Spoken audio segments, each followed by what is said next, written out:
84.5 receiving yards. Greeny, he's going to have less. I'm going to take D. Wood's weather forecast, and I'm going to raise him because we're going to go lower in terms of temperature. It's going to be really, really cold in Kansas City, and Raheem Mostert should play. So combination of those things, Greeny, I just think it's going to be hard to be making a lot of plays in the passing game, despite how great Tyreek Hill has been this year. So let's show you what we're talking about. Okay, let me give you the weather reports for these two games. Kansas City, the game will start at -4, which would be the fourth coldest game in NFL history. With the wind chill, it's going to feel like -30. Yeah, I mean, I love cold weather because usually it affects offense. The first thing you see whenever you look at one of these NFL films or some of these old documentaries, when it talks about big-time football, it's like the Ice Bowl. Right? You see the Ice Bowl, or you see some guy on the sideline with steam coming out of his mouth. That's what football is about. Tua Tagovailoa has played 4 career NFL games when the temperature was below 45 degrees. He's 0-4 in those games. This is going to be -30. Yeah, I mean, what better for a Polynesian from Hawaii that played at Alabama? I think that pretty much sums it up. And it does sum it up. And it is real football. I have had the worst couple of days dealing with, I don't know if they're millennials or if they're just nuts, or I just don't get it.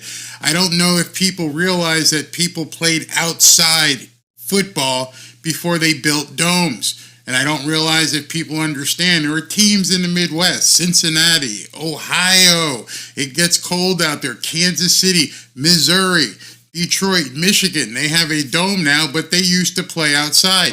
Minnesota Vikings used to play outside. This is how football began. There were no domes. You had to go out and brave the elements, and games didn't get canceled unless there was lightning or something in the air. You played in the elements. You played tackle football, man on man, regardless of what it was like outside. And for the last 2 days, I can't for the life of me understand where this entire fan base, not the entire fan base, so many people in this fan base have gotten friggin' soft. Absolutely soft. Crying, whining, we need to move the game. It's dangerous. This kind of temperature is too... I can't take it. And then people, getting pissed off at me and said, "But Barry, the National Weather Service said it's, you shouldn't even put your face out there. You can get frostbite." Do you need to hear from the National Weather Service whether or not you're going to get frostbite? I mean, some of us who have lived in the cold, if it's cold, you make sure everything is done right. It's sort of like us who live in South Florida. We understand the difference between a Cat 1 and a Cat 5 hurricane.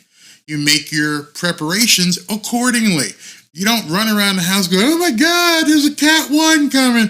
Oh my God, what do we do?" Every single one of you watching this video tonight, you know that. You've been through hurricanes. Go fill up your gas tank. Go ahead and go over here and make sure you got bottled water. All the stuff some people fill up bathtubs. All the stuff they tell us to do. Move the low-hanging trees away from your windows and your roofs. Go ahead and board up your windows if you don't have hurricane shutters or hurricane impact windows. But I'm watching people today just absolutely lose their mind because the Dolphins are going to have to play in extreme, bitter cold. Like that was R.C. Clark in that video, Ryan Clark, who was saying, "Do you not remember? Are you too young to remember what football was like, what men did outside?" This is from the Ice Bowl. This is the Ice Bowl in 1967, arguably one of the coldest games on record before all the technology we have today. And these men went out there, played this game, and I believe it was 15 degrees below zero, whatever, in the nostrils, and stuff was just coming out because it was cold. But they played the game, and it's basically one of the best games ever. And I keep seeing people here in South Florida just keep bitching and whining and complaining because it's going to be a cold football game. Come on, we got to be bigger than that. We have to be much bigger in terms of being able to watch a football game. I mean, I was looking at some tweets today, and then this one pops up, and let me get my thing right. Boom. Breaking news. National Weather Service says all fans at the Chiefs-Dolphins game have to cover all extremities, including your head and face. It will be extremely dangerous temperatures. There will be a wind chill of potentially negative 30 degrees. Ooh, what do I do, Mr. National Weather Service? What do I do, Dolphins fans? Oh my God. Are you telling me it might be negative 30 degrees outside? Well, one, if you can't take it, stay your ass home. That's the first thing. If it's something beyond you and you're not capable of dealing with that kind of element, nobody's telling you to go. The team understood. The team understood fully what they were up against. They understood that if they lost to the Buffalo Bills, that they were going to go home, or actually they were home. You're going to have to go away and play the Kansas City Chiefs, and you're going to have to play in inclement weather. No ifs, ands, or buts about it. What did Tua say about that? Oh, I mean, we're right where we need to be. We're right where we need to be. This is it. All right, so you got it. Hey, fans, this is it. You lost the last 2 games of the season, Tua. The Buffalo Bills beat you, sent you on your way packing to Kansas City, and you knew it in advance. You knew what was going to happen in advance. So at this point, nobody feels sorry for the Miami Dolphins. Nobody, including myself. Yes, I'm a Dolphins fan. Maybe some people think I'm not a real Dolphins fan, but I'm a Dolphins fan, and I don't have any sympathy because you got to go play in the elements. I am so happy that the Miami Dolphins are in this situation. You get what you deserve. You were in first place. I understand you had a plethora of injuries, but you still had the personnel. You blew some games. You never showed up on the road. And guess what the result is? Instead of playing in South Beach, you got to go to Kansas City, Missouri at Arrowhead Stadium in minus 4-degree temperature. Yeah. You reap what you sow. With You Taylor deserve Swift in this. the box. Go out Yep. there and Full deal. freeze. Go out there and freeze. I'm not that mean about it. Steve obviously has a bone to pick with Miami Dolphins, but it's a football game, people. Everybody knows what can happen. I know we play in South Florida, beautiful South Florida. I know where our stadium is. It's down here in paradise. We live where other people vacation. But there's times when you have to travel to an away game. And unfortunately for some, this away game this week, yeah, that's in Kansas City in the midst of a, what do they call it? The vortex, winter vortex or whatever. It's absolutely crazy. So, I've been seeing this crap all day from people. And it just doesn't make any sense to me. I mean, many of you guys know who Doug is. And he says if they move the Bills game, which is in a blizzard, different type of conditions, then they should move the Chiefs game. Yes, they are being affected by different things, but both games are being affected by severe weather, and player and fan safety is important. Give me a break. This is what I never seen this soft of a fan base in all my life. You are living up to the fake Gucci narrative. You are personifying, all you people complaining about the weather, you are personifying the fake Gucci narrative. That's why they say it. You're talking about moving an NFL game. You know what? When the game took place in Germany, and I said, hey, maybe because all the stuff that was happening in Germany and strife and potential war and terrorism, maybe you should move it back. And people are like, oh, there's no terrorism. Play the damn game. Okay, so I got laughed at then, huh? Yeah, that didn't matter. People getting killed, actually killed, and you didn't care about moving a game. Now you're worried about a temperature.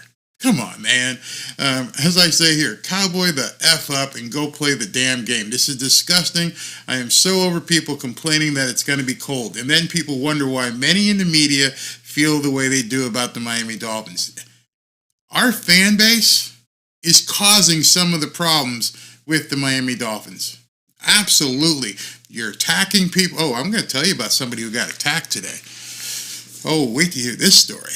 People, okay, but I'm talking about the weather right now. Deal with it. Yes, when you turn on the dial tomorrow and flip the switch and watch television, you're going to see some cold-ass people. You're going to feel bad because Tyreek and Tua and some of the guys are having to play in negative 20-degree weather. Deal with it. Grow up. I feel like I'm talking to grade schoolers. I think, you know, the fog guys that hang out on our broadcast, every single one of them will tell you, yeah, man, we used to have to do that. We normally, if the guys who lived up north, that's why we moved to South Florida. Yeah, we know what it's like to be in the element.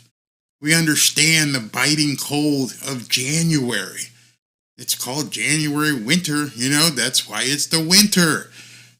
Come on, man. You can't continue to berate people. And I've seen some of the media people here in South Florida just tweeting all kinds of fear porn about how cold it is. It's a football game. If you're not prepared to play the football game, Mike, if you don't think the guys should play, go ahead and forfeit. Just be the fake Gucci team that everybody thinks the Miami Dolphins are. Or you can cowboy F up and play this damn game and beat the Chiefs. They got to play in the same weather. I haven't seen many, if any, Chiefs fans putting up stuff about move the game, reschedule it, change it. All I keep seeing is Dolphins fans. And then Dolphins fans bitching at me because I'm saying you're idiots because this is part of the game. I grew up watching the Ice Bowl. I remember Drew Pearson catching the touchdown against the Minnesota Vikings and getting snowballs pelted at him as he was running into the end zone. I remember the Cincinnati game. I don't think people understand how football used to be. You're so used to this jet motion and all these fancy, cutesy shit. You don't understand how football used to be, but you're going to understand this weekend. You damn well going to know what football's like tomorrow. I guarantee you that you're going to find out what real football is tomorrow. You may not like it, but tomorrow you're going to see real football. And don't talk to me Sunday. Oh my God, it wasn't fair. It wasn't fair. We had to play in the cold. Whew. Come on, man. Don't let your wives and girlfriends hear you talk about it like that. You had to play in the cold. There's people dying in Israel. There's people dying in Yemen. We're starting wars. And you're talking about it's cold outside to watch a football game. Whew. It's almost as bad as the people complaining about spending $5 to log on to Peacock. $5. You almost pay that much for a gallon of gas. You want to see this team? You talk about the real fans. The real fans are bitching about $5. Come on, man. All right, so enough of that. Forget the cold. Move on. It's cold. Don't be a wuss. So, not sure if you know Kurt Warner. Kurt Warner, Hall of Famer, Super Bowl champion, quarterback, played for I think it was St. Louis Rams at that point, St. Louis Rams. Big movie about him coming off the car wash line to basically be a quarterback. Talked so well about Tua all basically for a year. And just like I have said, I didn't change, Tua changed. I told you in the video the other day, it wasn't me who changed, Tua changed. So I thought tonight I was going to go through and show you his video. It's about 25 minutes long, and I'm like, by now, everybody has seen that video. And if you haven't seen it, I would just tell you to go to YouTube and pull it up, because in that video, and he was trending all day on Twitter, I think TD made a video about it, some other guys made a video about it, he confirmed what a lot of us already know. And he confirmed what the TuaNon people didn't want anyone else talking about. He confirmed Tua is a one-read quarterback. Not my words, he said it. And then he showed example after example after example after example in the last Kansas City game. Chris Sims did it after the Tennessee game. In fact, Kurt Warner went as far as saying, not only is Tua a one-read quarterback, Tua makes up his mind most of the time where and who he's going to throw to before he even comes to the line of scrimmage. And he proved it in video, and people lost their minds today. Absolutely lost their minds. If you haven't seen this video, it's friggin' incredible. You can just see, Tua just locks in on somebody, doesn't really even care if he's covered or not, and throws it. Meanwhile, there's people underneath wide open, and he doesn't even look at them. Okay, script. Okay, 1-5J, zip, motion 4-5. Okay, I'll be throwing to Tyreek on this play. Break. He comes out the huddle. Whew, open or not, that's where the ball's going. And then people get pissed at us because we talk about it and, let you see it. And that's just a no-no. Don't ever say that. Don't talk about the left arm of little G God. But now Hall of Famers are talking about it. I showed you yesterday, Chris Long. He's not Hall of Famer, but he's a Super Bowl champion. He's like, I'm not impressed with this offense because they know how to stop it. They know how to stop it. You have to have the personnel, but you have to know how to stop it. So Kurt Warner tweeted this. And this might piss you off if you haven't seen his video and you're just one of a Tua lover. The Miami Dolphins may have the most drastic difference in success rate when they get to do what they want to do and when teams force them away from it. First game against the Chiefs was a great example. Here's my study ball on game 1. Will game 2 be any different? That's all he put up. And he put that out there with a link to his video where people began watching this thing and freaking out. I mean, absolutely freaking out. So from there, some people asked him questions. Okay, here's the questions. After watching your breakdown, do you think Tua has a hard time going to his second or third read when his first read is not there? And this is the one that got everybody pissed off. Yes. After watching your breakdown, do you think Tua has a hard time going to his second or third read when that first read isn't there? Yes. But I'm not sure if it's because the offense isn't designed well to open up a second guy or if Tua simply struggles processing and moving through progressions. It's hard to know exactly based on the structure of the offense. Oh my God, did the world explode when they read that? A Hall of Fame quarterback does a 25-minute video dissecting Mike McDaniel's offense and comes back with the conclusion that either the offense is broken or Tua can't go through his progressions. You can imagine, right? You can imagine how people reacted. And it's funny because you can say it to me, you can say it to TD, you can say it to some people, but you can't call a Hall of Fame football player a clown. You can't call him a troll. You can't say he doesn't know what he's talking about. And that just completely drove people up a friggin' wall. Does Tua have a hard time going to his second or third read? Yes. But I'm not sure if it's because the offense isn't designed well. Basically saying Mike McDaniel's offense, it's not that good of an offense to open up a second guy, or if Tua simply struggles processing and moving through progressions. Hard to know exactly based on the structure of the offense. That's all it took. That's all it took, and it set the internet ablaze. Just like that. They all went nuts. He doesn't know what he's talking about. He's a Tua hater. He's a troll. He's a clown, moron, clickbait artist. You know the terms they always throw out there if you say anything negative about Tua. You know what they say. Some of you may have said it yourselves. But Barry, I thought this was the 5 keys to the game. I didn't know you were going to go after Tua. See, that's your problem. You think critical analysis is going after Tua. That's the problem with so many in the Miami Dolphins fan base. You think that Kurt Warner talking about the offense and the misgivings and the shortcomings of the quarterback, you think that's hating or going after Tua when you're merely pulling up game film and going, this doesn't look right. There's something wrong here. Oh, you know all the denigrations they do. Maybe you've done it. I've seen them in my comments. You're not even allowed to say and point out the things that he's doing wrong. But hopefully you guys are a little bit more astute and a little bit more intelligent. You can discount everything I say. It's very hard to discount when you hear Super Bowl champions who look at game film, who have looked at game film for a living, who got paid millions to be successful looking at game film.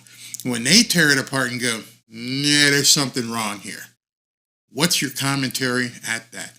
You can't call him a clown. You can't call him a troll. You can't call him a moron. And because you can't call him that, you can't call me that. You can't call TD that. All we've done is see the same thing and talk to you about it for a year and say, something's wrong, guys.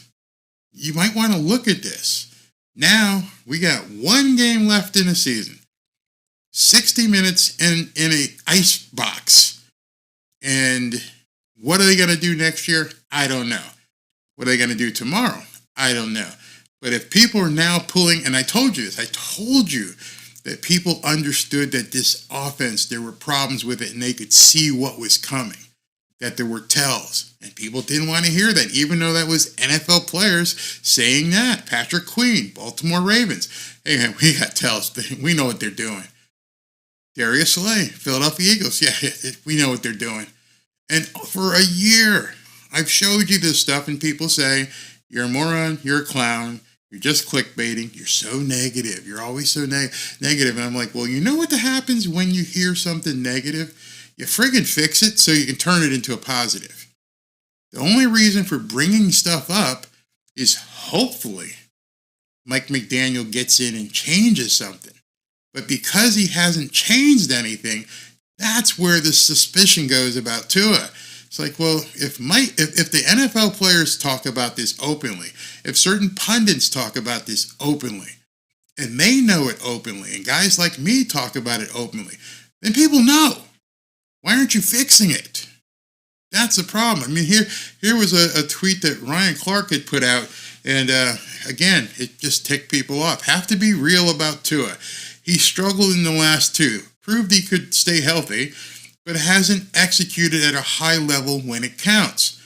When you can't match up with his weapons, he bludgeons you. Yeah, shitty teams, they destroy. But he's been average to below average in the biggest moments against the better teams. And of course, clown, get my quarterback's name out your mouth. You don't know what you're talking about. You're just saying that for clicks. At some point, even the most ardent Tua lover has to understand we're not hating on the kid. There's a problem, whether it's with him or Mike McDaniel. Too many people at this point see that there's a serious problem. And for the life of me, I can't understand why the fan base, instead of thinking it's hating, don't look at this and go, maybe I might want to look at this a little bit deeper and see what everybody's talking about. I have to understand why people are saying this. Aren't you even interested in terms of why people are saying this? Aren't you at all interested why people can notice that you destroy crappy teams, but you play like crap against good teams? Doesn't it even matter to you? Or does it only matter because he threw 4,000 yards against a bunch of crap teams and everything was fine because they won 11 games? How can you be questioning anything when we're 11-6 and it's the best, blah, blah, blah, blah, blah, blah, blah, blah, blah. Come on, people. Tomorrow's going to be an eye-opener. So let me stop here before I get into the actual 5 keys to the game and see what you guys are saying here. CC, does it come through? Yeah, not sure why they didn't listen when everyone else was saying it. Flores, Gailey, Sherfield, numerous opponents, they all publicly told you about Tua's flaws. Yeah, I don't know why. And people say, well, you used to be a Tua.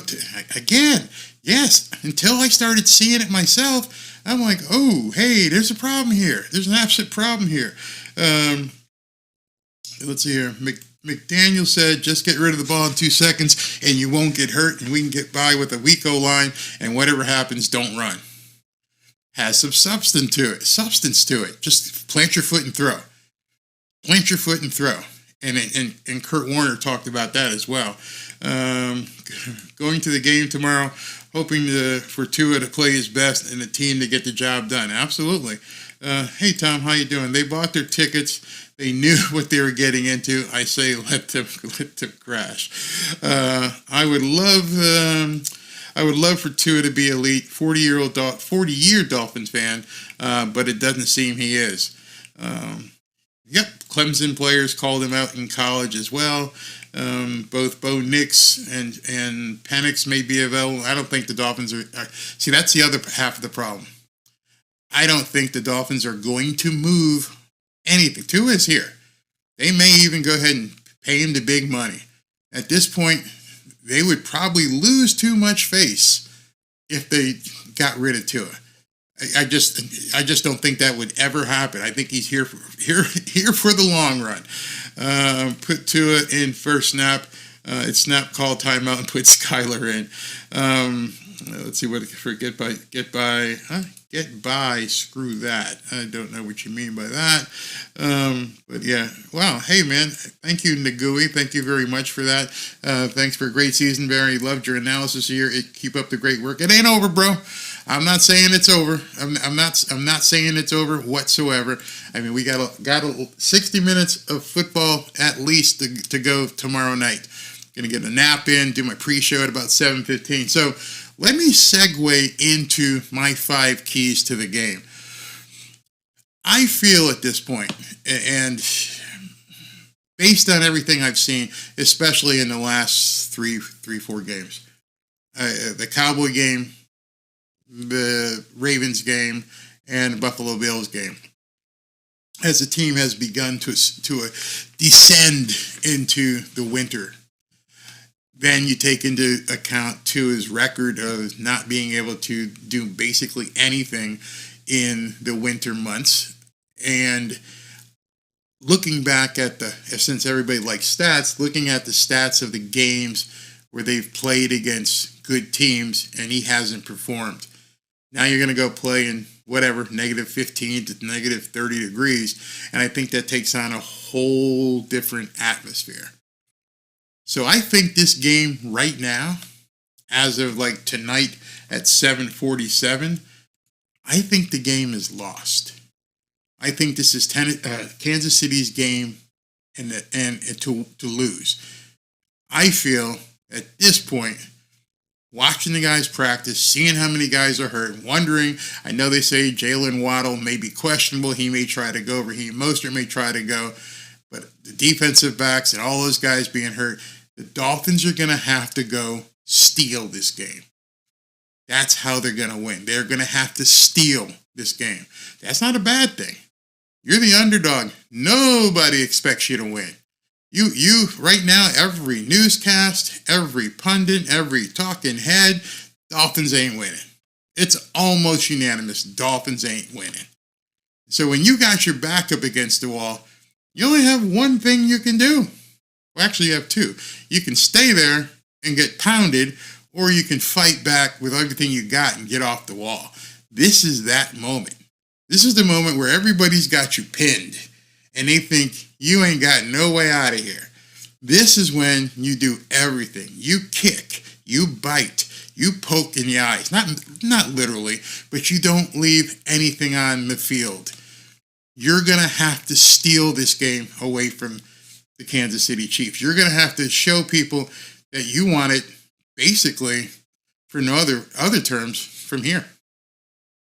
That your heart is bigger than their heart. You're going to have to show heart as being the bigger part of what goes on here. So let's get into my 5 keys of the game, which are going to be quite unconventional.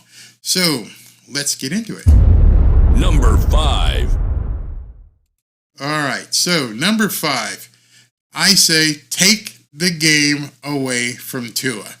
What does Barry mean by that? Take the game away from Tua. Don't let Tua be the factor. Well, Barry, he threw for 4,000 yards. He's the highest rated quarterback. Yeah, forget it. Don't put that pressure on him in these kind of conditions. Take the pressure off of Tua. Turn Tua into, and I don't find this to be a derogatory term, turn Tua for this game into a game manager. That's it.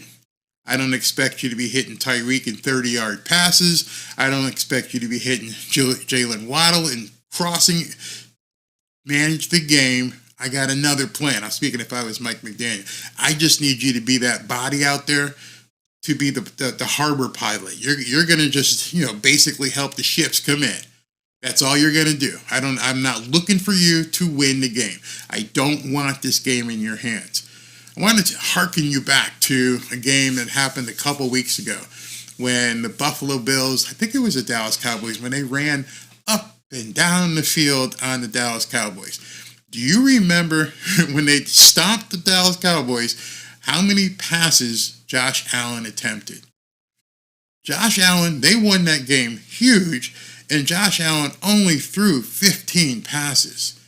He only, I think it was, had 70 yards. That's all he had. And people are like, he didn't have that great a performance. He didn't have to. They took the game out of Josh Allen's hands. They said, Josh, we don't need you to be Superman today. We just need you not to get in the way. I think tomorrow is that kind of game for the Miami Dolphins. Tua, stay out the friggin' way. Don't lose the game. Don't mishandle a snap. Don't throw an interception. Don't fumble. Don't take any sacks. Just stay out of the way. We'll take care of it from here. The big guys up front, hey, Tua, we got it. This is what we get paid for. This is big guy football. Tomorrow, what you're going to see, this is the trenches. This is when the big guys have a huge advantage. Our big guys versus their big guys. This is what the big guys want to do. They want to play in these type of games. I want to be Mike Webster, not wearing any sleeves, going out there minus 30 degrees. I want to get in your head and know that next 60 minutes, your ass is mine. I'm going to bury you all day long, or out all night long as it is tomorrow night. Tua, just make sure you get the ball snapped. That's it. That's what I want to see from Tua tomorrow. Number 4. Number 4, keep Kelsey under wraps. Keep Kelsey contained. Keep Kelsey thinking about Tay-Tay.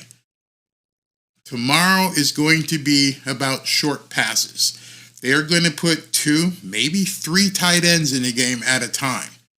They are going to look to be methodical down the field and let Mahomes find his top receiver, who's been basically non-existent for the last couple weeks. He hasn't been playing well, but this is a game where you put the saddle up on Travis Kelce and ride his ass. And that's what I think they're going to do. So I don't know if they're going to have Jalen Ramsey shadowing him or what, but just blanket Kelce and take that weapon away from Patrick Mahomes. Again, we don't have any edge rushers. Our edge rushers were watching Netflix last week. He's going to have time. So in regards to that, which I got another key coming up, I think it's a couple down the line here. Watch Travis Kelce. Just do that. So let me stop here, take a couple comments in between. Barry, it's over. It would be awesome, at least when Clemson players called him out there. Where is it? Barry, it's over. Where is that? Go. I guess you left. Barry, it's over. It would be awesome to at least win a playoff game, but now that's even a pipe dream. Guy goes, how are you going to beat us up with offensive line geriatric team? Dude, I'm hoping Teron Armstead can reach down and get whatever's left in the tank and not get hurt and try to do that. I mean, try. Yeah, we're hoping. I'm just saying it's a key to the game. I don't know if they can do it. I'd love to see them, Robert Hunt and these guys put that girth on these people. I didn't say it was going to happen now. They have one running back, can't allow Mahomes to be another. Yeah, Pacheco is absolutely right. Helmets have heaters now. Helmets have heaters, and so do long johns and all kinds of things. That Tom said that they actually could play it. Play to win, not to shine. I don't care if they throw Tyreek one single pass tomorrow. Don't even care.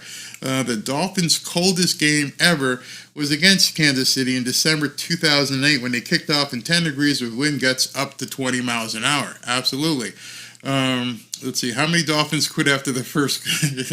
I guess this is a Vegas line. How many Dolphins are going to quit after the first quarter because it's too cold?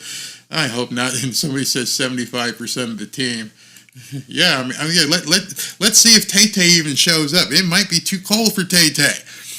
I mean, even in a booth, man, it can get kind of chilly in these booths. So who knows? So let me go to number 3 before I lose my place here and continue, because you guys, that was so funny.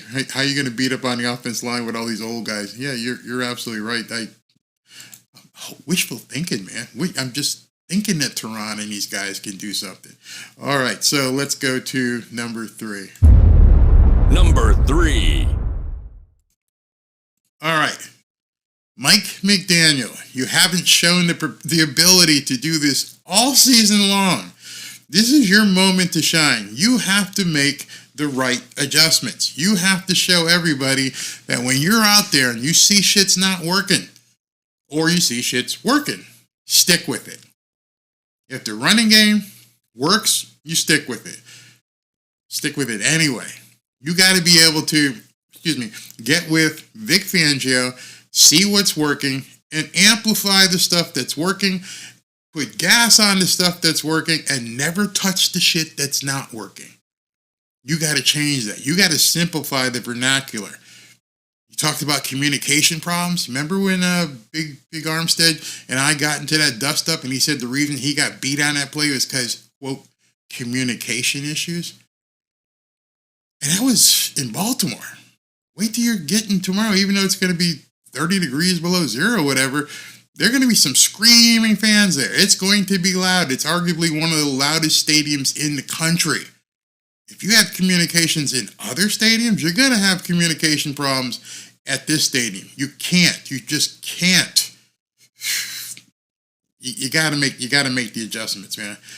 We're tired of seeing you not make adjustments. All right, so let's look at number 2. Number 2. All right, so number 2 is pretty much a given in my mind, and that's it. That's blitz Mahomes, but always contain. Blitz Mahomes, but always contain. What do you mean by that, Barry? Well, you don't want a 2-time Super Bowl champion MVP quarterback just sitting back there having time to make a cake and everything else. You've already seen what happens when you let that happen. Lamar Jackson showed you, hey man, I'll just sit back here and just pick you guys apart. He won't care if it's negative 30 degrees. But then again, you don't have any edge rushers.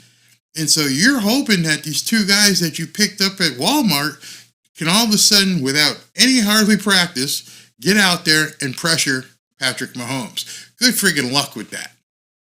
If they were any good, if they were capable of doing that, they wouldn't be available waiting for Vic Fangio's call. Ain't gonna happen. They're warm bodies. They might help. And please, dear God, do not put Melvin Ingram anywhere near Kelsey. Don't do it. You're going to have to bring safety, maybe Jalen Ramsey something, but most importantly, you got nothing to lose. Last game of the season, don't hold anything back. I just think you have to just keep coming after Mahomes, making this guy nervous. You're going to have to lay some wood on him, hit him a couple times, anything you can do to just make him nervous, make him get rid of the ball as fast as possible. Let's go to number 1. Number 1. All right, there it is. Run the ball 30 plus times. To me, that is the key. The number 1 key to this game is run the ball 30 plus times. I went back and looked at all the Miami Dolphins games, the wins, the losses, the losses against the good teams. And what I found was that the Miami Dolphins, obviously Buffalo and Baltimore can be skewed because second half you're way behind, so you had to throw. But if you look at what they did in the first half, and if you look at what they did before they got way behind, Mike McDaniel didn't run the ball enough. Some of these games were 20, 22 carries the entire game, and Tua threw 37, 40 times. That ain't gonna make it. I don't know what kind of condition Mostert's in, but in this game, Achane, Chris Brooks, Mostert, Alec Ingold, Whatever you need to do, get these guys 9, 10 carries apiece and run the ball. And then when somebody gets tired, bring somebody else in and run the ball some more. Again, this is a big guy game. Like I said, let the big guys eat. Let them open the holes. Do not put this game on Tua. Hey, Barry, what happens if it's 3rd and 8? Run a draw. Punt it, and then start over again. Don't put Tua in a situation where he has to win or lose the game. If you do that, Spagnuolo is going to make you pay. I know some people are like, well, Barry, all year long, it's a different game. You're playing in an extreme environment. And we already know that Tua may not have that mental psyche. And if he gets 2 interceptions or something, shit will go downhill very fast. So what I'm thinking is that in this regard, take Tua out of the game. Put it on top of the offensive line and these running backs and say, go get this yardage. I don't care if you win 14-7. I don't care. I don't care if Tua throws 8 passes, but they win 14-7. The objective of this game isn't to make Tyreek a star or Tua a star. The objective of this game is to score more points than the Kansas City Chiefs. That's it, period. Doesn't matter how you get them. Don't expect Jason Sanders to kick 5 field goals from 50 yards plus in a 25-mile-an-hour wind with 30 degrees below zero. It's like kicking a cinder block. Same thing. It's like catching a cinder block. I think if the Dolphins, put it this way, if Tua has to throw 30 times, I don't know if the Dolphins can win. Run the ball, run it some more, keep running it, stick to it. If you have to punt, just wait your turn. Wait until you can capitalize. Switch the field with field position on a punt. Do whatever you do to dominate on the run. I can't stress that enough. But hopefully Mike McDaniel will understand that. Yeah, no one ever listens. No, they love stats. Hey, Aaron, thank you for listening tomorrow. Specs is the pressure with that. Hey, Harold Ballsack. Here's your bonus to a key. Tua, show some freaking passion. Oof. You're hitting hard there, man.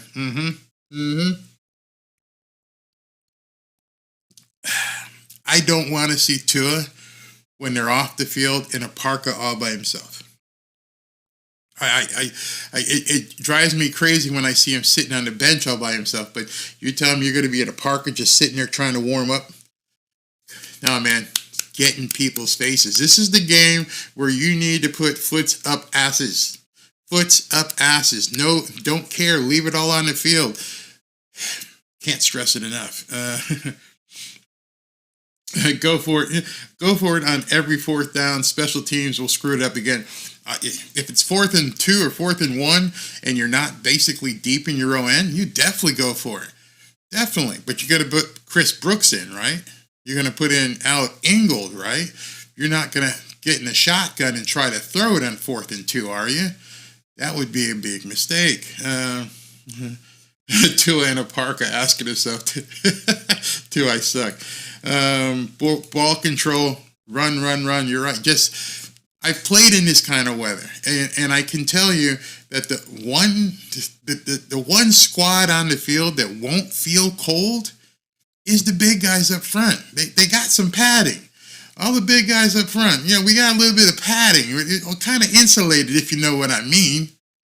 And we're the ones who can wear all kinds of sweatshirts and thermals and gloves and everything else. I remember guys putting on ski masks under their helmet because we don't got to go out running passes and stuff. So we can just be as bogged down as we can because the only thing I got to do is beat your ass all day long. And so let the big guys basically layer up 2 pairs of socks, Under Armour, long johns, all kinds of thermal, ski mask, whatever I need to do, all up and down the arm, gloves, wrap it all up tight, almost making you a vacuum, so I can because all I got to do is this guy's in front of me, he's 2 feet in front of me. That's all I got to get to, and I'll sweat, I'll work up a lather, and I'll breathe smoke and vapor all day long, but I'm gonna be good. I'm ready to do that. all the little guys back here, all the guys on the outside, all these little guys, Barrios and Tyreek and, everybody, it's going to be cold for them. They can't layer up.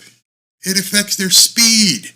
So if their speed's affected and Tua's ability to throw is affected, then why deal with the affected shit when all you got to do is say, Huck, hand it off to this guy and go do something. Forget the pitches. Don't do that stupid pitch shit. That might be too slippery. Run the ball 30 plus times. Make the big guys on the other side react to our guys pounding on them. I fear Mike McDaniel won't do that. I fear, and this is my bonus bonus key to the game. I didn't put a number to this because this is just a bonus. My bonus key to the game is this, and it's terrifying. It's terrifying. Don't get cute. This isn't the game to get cute, Mike. Save it for another game if you get past the Kansas City Chiefs. None of that zoopity-doo-dah shit, guys running around, everything else. So many things can go wrong. Although they probably got the field covered and there's probably some underfield heating, all it takes is a slip. All it takes is a bobble. This week we heard that Tyreek was taking extra time catching balls from the jugs machine. Jugs machine is that machine that spits out the ball at varying speeds and heights and everything else. And they was catching, out there practicing. And if you notice in the practice, he had on gloves, and he made sure, he was probably trying to test what the gloves were like. Unfortunately, Mike McDaniel practiced in South Florida, where it was hot today. And then they got on a plane, and they flew out, and they obviously landed by now, got off the plane and went, oh, shit. And they got hustled off the plane into a bus, and the bus to the hotel, and right into their rooms. They've had no time whatsoever to acclimate to the weather. Other than going from the plane on the tarmac to the bus, they've had no time to acclimate to the weather. So all the practice I saw people running yesterday and Tua throwing passes and everything else, I'm like, oh, why? It maybe just like I said, to help people with the gloves so they understand how it feels. But, don't get cute. Tomorrow's not the game to get cute. Now, I wouldn't run any shovel passes. I wouldn't run any deep. It just, too many things can go wrong. Take Tua out of the game. Steal this from the Kansas City Chiefs. Steal it from this team, and be happy if you win 7-3. I don't think anybody could care. Just win, and it doesn't matter about any stats. That's what I have to say. That's my 5 keys.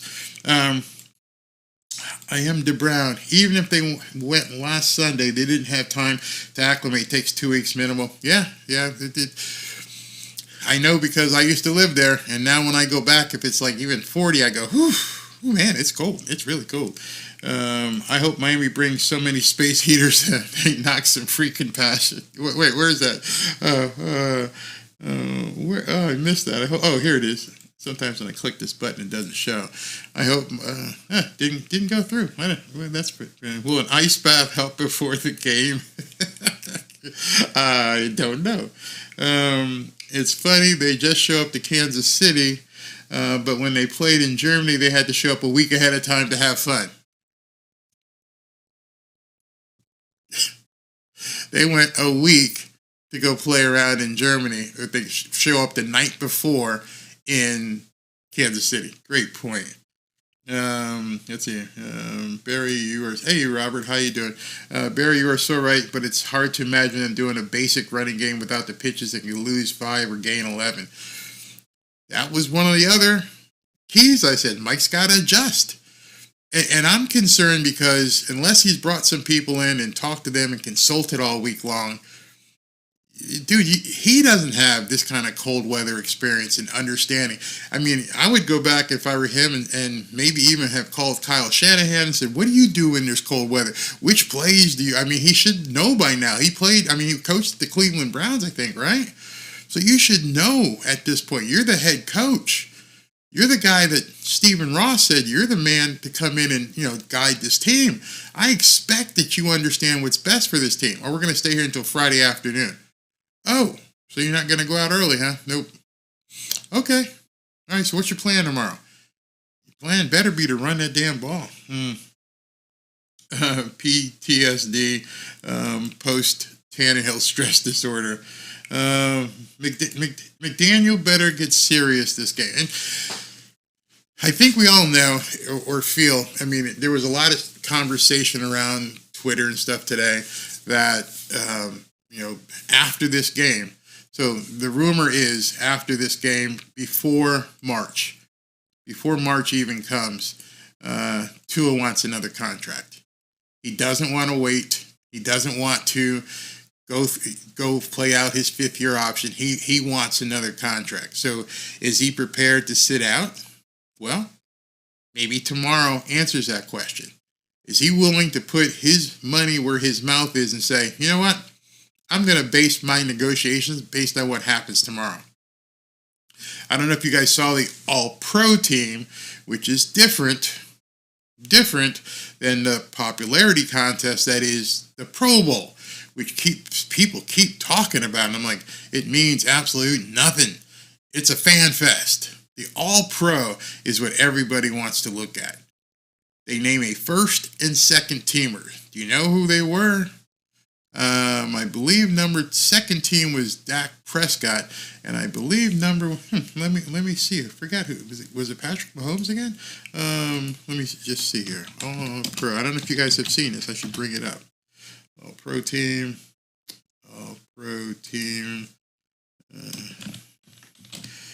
That's something we can talk about today.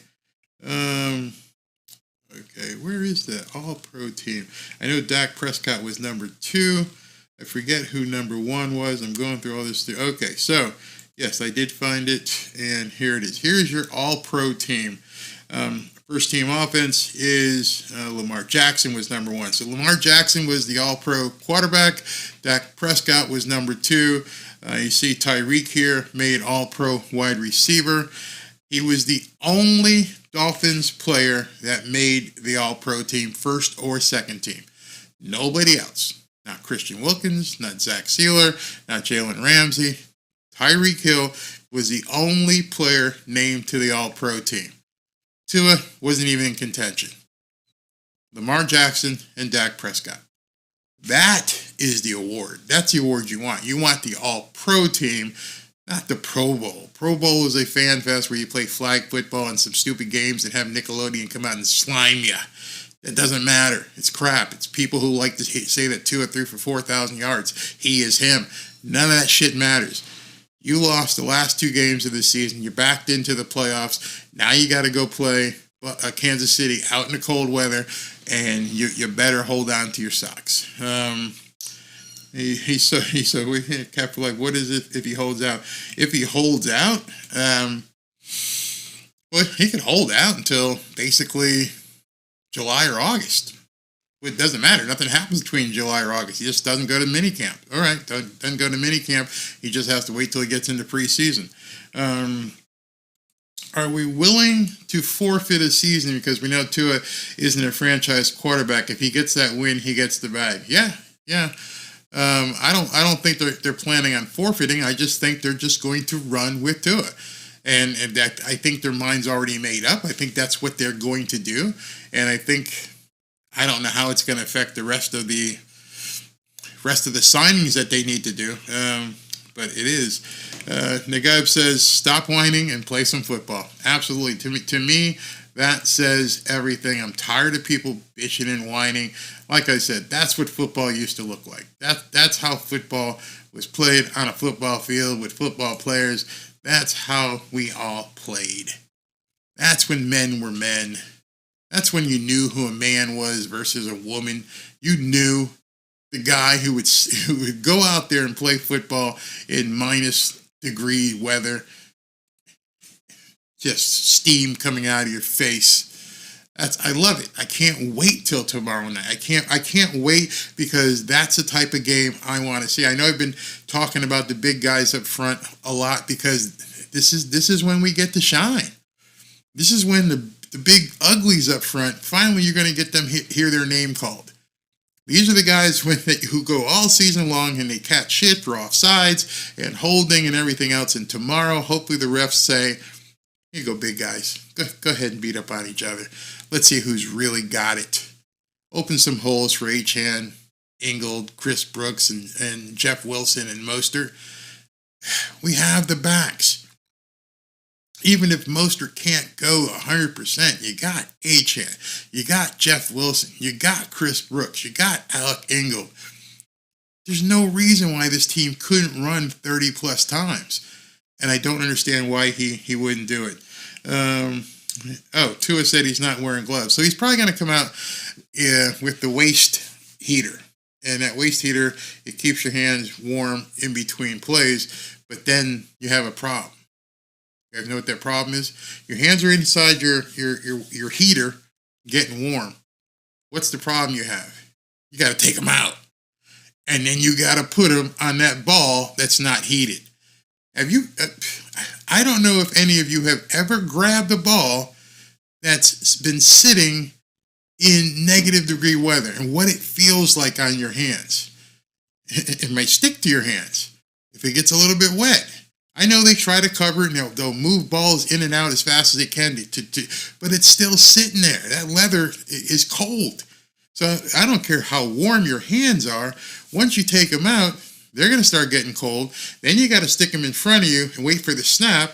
And you're hoping that Leon Eichenberg is going to get that snap. I don't know if I'd even want to do much shotgun. Get your hands under Leon Eichenberg's ass and get that ball. And then hand it off. It makes sense to me. Lombardi to Bart Starr in the last play of the Zyko Bowl. Run it and let's get the hell out of here. Yeah, that's the other thing. Keep the clock running. Clock's running. Keep it going.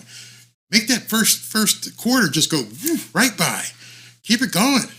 Every time you stop for an incompletion or something, okay, the game's gotten a little bit longer. Shorten the game. Absolutely shorten the game. They couldn't beat KC on a neutral field when they were healthy. They're going to get curb stomped tomorrow night. Well, you're partly right. But the difference is Mike McDaniel kept doing one thing.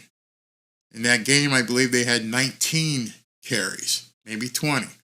What I'm saying is don't get into that kind of situation. You remember how they lost that game? Well, everybody pretty much does. 2 plays would be considered the loss. 1, the fumble by Tyreek, throwing it backwards. 2, Tua dropping the ball and fumbling it. Don't put Tua in that position. That's exactly what I'm saying. You are exactly right. Take that shit out of the offensive scheme. Ice Bowl 2.0, it's coming up. How far can they kick a field goal? So, depending on the wind, which I don't know how the wind blows in Arrowhead, Jason Sanders has already shown that he can convert from 55 plus yards. He can do it. But that wind and what that ball will feel like are a lot different than kicking 55-yard field goals against the Cowboys. Big difference. Everything has to be perfect. Snap, placement, and the kick have to be perfect. And then you got to account for whatever's going on in the air. So, not really sure. Let's see. Is Skyler healthy? Yeah, he's healthy. He's there. How many bad handoffs that result in a turnover are there going to be? Well, if you're doing all that zippity-doo-dah right RPO pitch left type crap, your propensity and possibility of a turnover becomes higher. Again, that's what I'm saying. Take that shit out of the offense. Don't do it because you're going to be playing in this kind of weather where it demands that you guys, in terms of the running backs, the center, the quarterback, everybody, just get the ball snapped and hand it off. I would have played the film of the Ice Bowl on the plane so they could have watched it. Hey guys, we're going to play the 1967 game between the Dallas Cowboys and the Green Bay Packers so you can see what playing in these kind of conditions is going to be like. At some point, it would sink in, so why don't we just do that? Why don't we just go ahead and emulate what those guys did? We have better running backs. I don't think you have a better offensive line, but you have better running backs, so give it a shot. All the losses look the same to me. We're too cute. Are we even capable of playing simple ball? That's a damn good question. I didn't even think of that. Are they capable of going three downs in a cloud of dust? I don't know. And when I say capable, yeah, physically they're capable. I don't know if mentally Mike McDaniel is prepared to do that. That could be problematic. And when I saw them practicing in the video, I know many of you probably saw that practice as well, they were practicing throwing. As I watched that, and I just kept saying, why are you guys practicing throwing? Why aren't you just showing, different, maybe because the media was out there? That could be, because it was a portion of practice where people could see what they were doing. But why are you practicing throwing out routes to Tyreek Hill and floaters to Jalen Waddle? What the hell am I looking at? So, don't know. Okay, so Dedrick, you said I just got done watching Kurt's breakdown. I hope Tua sees it. I'd love to know what you thought of it. G-Man says, I saw it as well, pathetic. It's guys, if you haven't seen it, ladies, you should probably go ahead and download that. It's and take a look at it. It's pretty scary. Does jiu-jitsu work in cold weather? Oh, good question. Again, shouldn't have to worry about it. Take Tua out of the game. Just completely take him. So some of you guys have seen this. Kurt Warner's breakdown was spot on. So I didn't have to download it and show it to you because a lot of you guys have seen it. And it's scary. I mean, you can actually see him slow down against the Kansas City Chiefs, take 2 steps, and just throw it. I'm going to launch this ball no matter what. But there's guys open over here, Tua. Yeah, that's not in the plan. The plan was for me to take 2 steps and throw it to that guy. And you can actually see him doing it and not even looking at. And some of these times it was Tyreek that was wide open. Never even looked at him. Like he wasn't even on the field. There was one play, I don't know who the wide receiver was, but the guy came underneath on a crossing pattern and probably could have ran for 30 or 40 yards, and Tua never even looked at him. Don't believe me? Go look at the video. Not talking negatively about Tua, it's on film. I agree with you, Barry. Playing in the cold is a different animal. I played the offensive line in North Dakota, just run the rock. North Dakota has been a standard in FBS 2, FBS 1, I forget how they label it now, where, I think they're called the Bisons. You can correct me if I'm wrong, but North Dakota, it snows. They were always playing Montana or Montana State or somebody, and you got to know how to run the ball. You got to run the ball.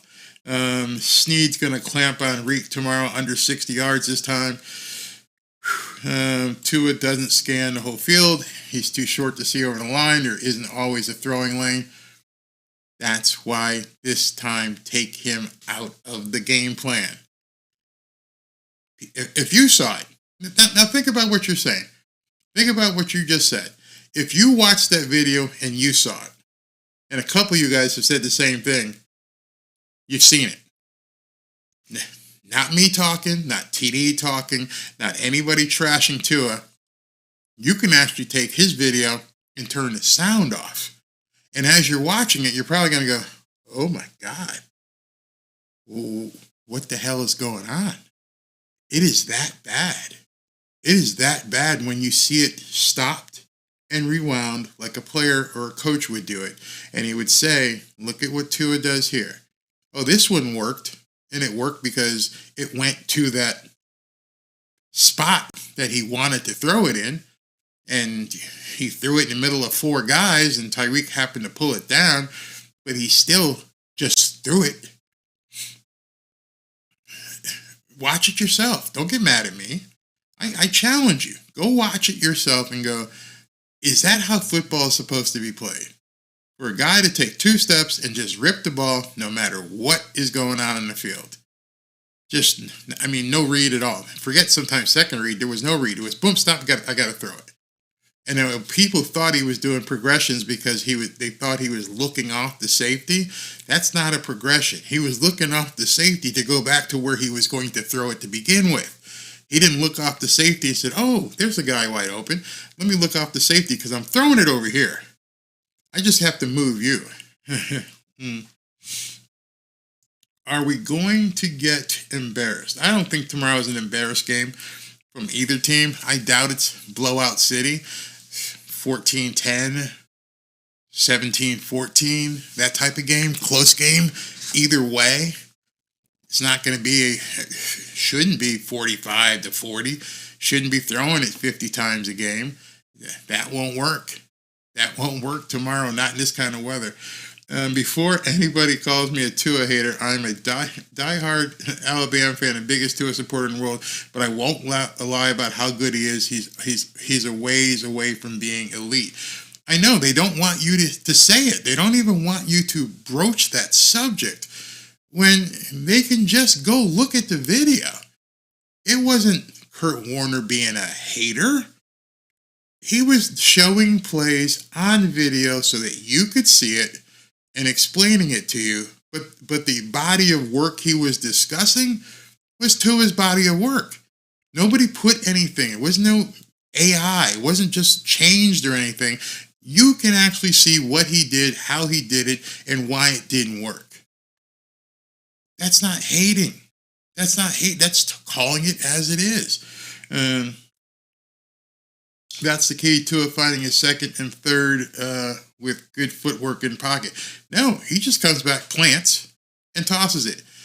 If you're able to stop, and that was, do I have it here? Do I still have this here? Yeah. So remember, this is what Kurt Warner came back and said. Talking about can Tua get to his second or third read? And he's like, just read it. After watching your breakdown, do you think Tua has a hard time going to his second or third read? Yes. But I'm not sure if it's because the offense isn't designed well or if Tua simply struggles processing and moving through his progressions.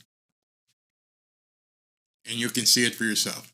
But I'm not here to beat up on Tua. I'm here to talk about the keys to the game. I gave you my 5 keys. I'm telling you that they're going to have to run the ball. They're going to have to run the ball a lot. Don't give up on the run. Keep it going. And take the ball out of Tua's hands. Cover Travis Kelce. Neutralize him as much as possible. Mike McDaniel, make the adjustments. Blitz Mahomes, but contain him. Don't let him get out there with these new pass rushers who can't do contain. Make sure you keep him back there in the pocket. Make him throw it away. Number 1, run the ball 30-plus times and then don't get cute. So tomorrow I go with the pre-show at about 7:15 so we can talk about who's inactive, what's going on, what's the actual weather conditions. We may talk a little bit about these keys to the game as well. And then right after that, 7:45, go live with the game. Hopefully it won't be the last game of the season, but we shall see. Thank you guys for tuning in tonight. Have a great Friday evening. Hope if you're out there in Kansas City, stay warm, or basically anywhere in the country. I understand the entire country other than Florida is feeling it right now. Is going to feel it for the next couple days. So, and you guys in Iowa, get out there and vote. Get out and vote.